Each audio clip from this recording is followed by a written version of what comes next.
All right. So here's my take on the Eminem, MGK little battle thing. I thought M came out with a pretty dope album, considering the timing, his history. If y'all want to call it history, I feel like me and Melly Mel got history, but that's another story. Considering his history, the timing, I thought it was a pretty dope record, being that Revival was such a piece of trash. And I thought that he had at least began to establish something, right? There's something I call rapid fire motion that I blame on Jay-Z, where Jay-Z created this era where MCs never went away. In our day, I used to love Russell Simmons because I used to say Russell is a big progenitor and a master magician at the exit. He used to take LL away, take the Beasties away, take Run away, take Public Enemy away, and have you anticipatory of the next record. Jay-Z came in and began to put out records at a rapid rate. Not only that, in the middle of that, he had all those records, Who You With, and all of that stuff. So it's like Jay never went away. Features, then Fab started doing it. So we in this era of rapid fire motion. We can't stop making records because people will forget who we are. That's why I put out so many. Shout out to Apathy and all the underground MCs who do the same thing. Czarface, everybody like that. So listen, M makes this record. The record is pretty dope.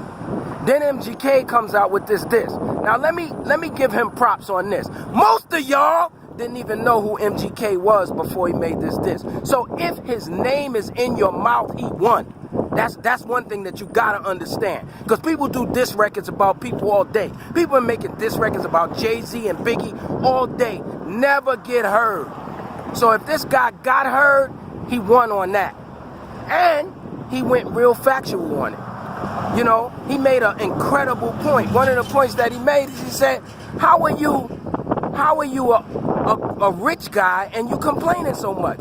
Everybody out here, every social media, every time you see television, TMZ, all that stuff y'all watch, everybody's looking for riches. And they always say and make it look like that if they get riches, it's over. I'm done. My struggles are over. So why you complaining and you rich? That's number one.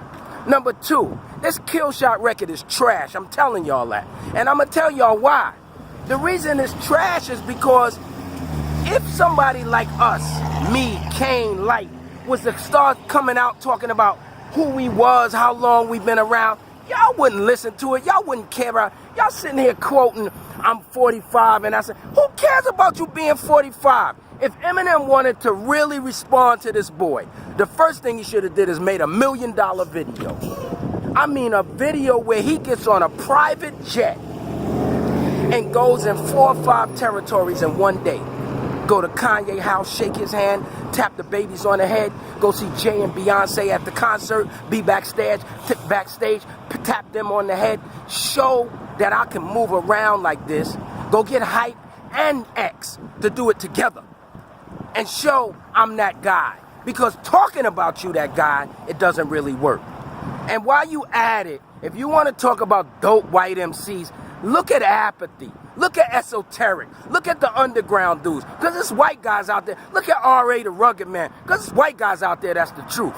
And the last thing I want to say to you fanboys, Eminem reminds me of Apple. Most of y'all that got iPhones, y'all don't even know why you got iPhones. You just got them because somebody told you that it was the best phone.